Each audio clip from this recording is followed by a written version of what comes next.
подарили вот такой обувь. Тебе нравятся они? Да, А что тебе больше всего в них нравится?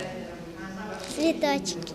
Подарки – это всегда желанно и весело, особенно для Хадижи Мережковой, тем более, если это касается первоклассников, которые только переступают порог школьной жизни. Подготовка к учебным будням – это всегда затратно, а если в семье не один школьник, ведь помимо стандартного канцелярского набора нужно покупать школьную форму и сменку. Для мамы Хадижи Ханифы Картоевой такой подарок очень кстати, ведь канцтоварами они запаслись, оставалась только обувь.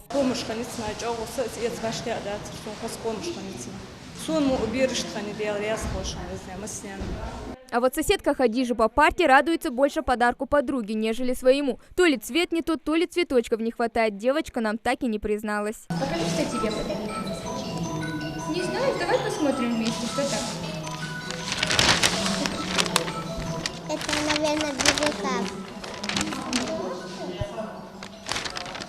Акция «Собери ребенка в школу» уже давно стала традиционной в нашей республике. В ней принимают участие различные общественные организации, партии, меценаты, да и просто те, кто хочет протянуть руку помощи малоимущим. Ну а сегодня приятные подарки в этой школе получат 25 детей. В рамках акции мы у каждого из 25 школьников спросили о необходимых ему предметах в учебе. Кому-то потребовалась одежда, кому-то обувь, ну а большинству учебники. А вот для Амины Гадиевой, что там в пакете, все еще загадка, поэтому с особенным волнением открывает его. Что тебе подарили, ты знаешь? Нет. Посмотрим? Давай.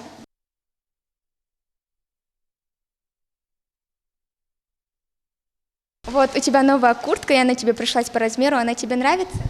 Очень нравится. Она мне красивая, и я черный цвет люблю. А еще на ней кольца есть. А ты любишь еще кольца?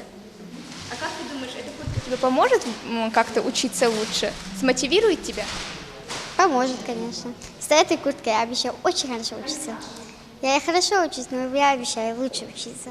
Такие благотворительные акции – это бесценная помощь, ведь не у всех семейного бюджета хватает на все. Поэтому, как уверяет директор школы, с новыми принадлежностями появится новое желание учиться. Мы постарались сделать так, чтобы эта помощь дошла именно до тех, кто в ней нуждается.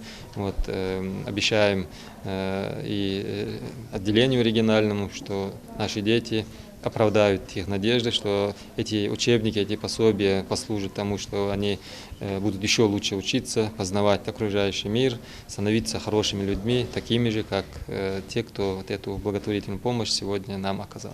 Все лучшее, как известно, детям, а значит, осталось только учиться, учиться и еще раз учиться. Совершая добрые дела, мы отдаем частичку себя, а взамен получаем благодарственные слова. Спасибо! Хава Гагиева, Асхаб Белакиев, Новости 24.